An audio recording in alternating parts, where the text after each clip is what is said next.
नमस्कार दोस्तों। भारत ने हाल ही में पूरे देश को एक बहुत बड़ी खुशखबरी दी। ये खुशखबरी है इसरो की, जो भारत जल्द ही चंद्रयान 3 को लॉन्च करने वाला है और इसी महीने में। भारत ने चंद्रयान 2 को बनाया, जिसके असफल होने के बाद तुरंत भारत ने इस पे काम करना शुरू कर दिया और अब जाकर ये काम पूरा हुआ है, जो अब लॉन्चिंग के प्रोसेस में।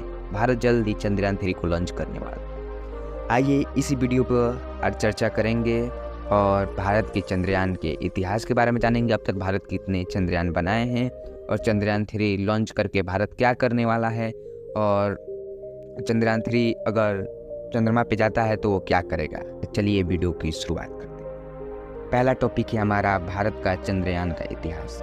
भारत ने पहली बार 2008 में चंद्रयान को बनाया था और उसके बाद चंद्रमा पे इसको भेजा गया। ये मिशन सक्सेसफुल हो पाया, जिसके बाद भारत ने 2019 में फिर चंद्रयान 2 को बनाया, जिसका नाम था विक्रम, जो मिशन में सक्सेस नहीं हो पाया। इसके सक्सेस ना होने का कारण ये था कि उसका लैंडर का मुख्य इंजन में खराबी होने की वजह से उसका पृथ्वी से संपर्क टूट जाता है।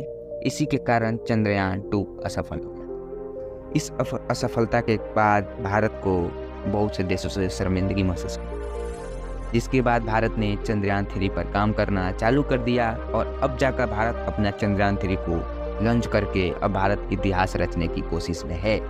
इसकी launching Satish Dhawan space centre Sriharikota से की जाए। अगर ये मिशन सक्सेसफुल होता है तो भारत चौथा ऐसा देश होगा जो चंद्रमा पर अपना झंडा लहराएगा। भारत के अलावा अभी तक 3 ऐसे देश हैं जो चंद्रमा पर अपना झंडा लहरा चुके हैं। पहला देश है रूस, दूसरा देश है चाइना और तीसरा है अमेरिका। अब भारत चौथा ऐसा देश होगा जो चंद्रमा पर अपना झंडा लहराएगा। भारत चंद्रयान 3 का मकसद क्या?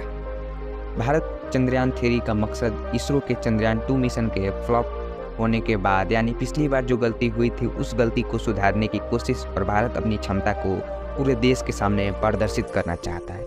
इस बार भारत ने चंद्रयान 3 को बनाने में लगभग 615 करोड़ का इन्वेस्टमेंट किया है। चंद्रयान 3 का मुख्य मकसद क्या है?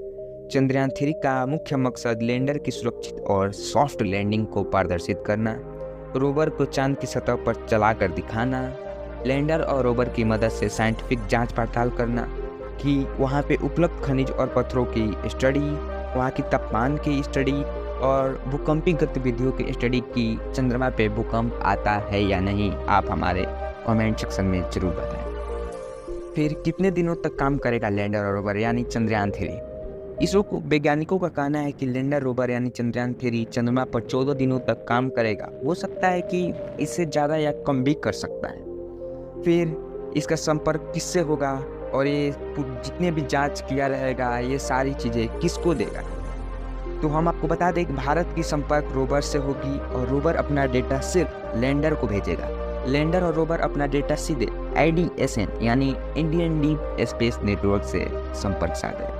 इमरजेंसी के हालात में चंद्रयान 2 के ऑर्बिटर से संपर्क करेगा। चंद्रमा को चक्कर लगा रहा प्रोपल्शन मॉड्यूल सीधे IDSN से बात करेगा। इस बार चंद्रयान 3 में ऑर्बिटर क्यों नहीं है?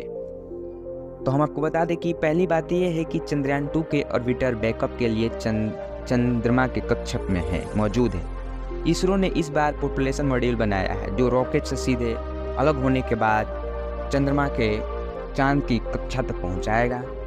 इसमें स्पेक्ट्रोपोलीमीटर ऑफ हैबिटेबल प्लेनेट लगा है।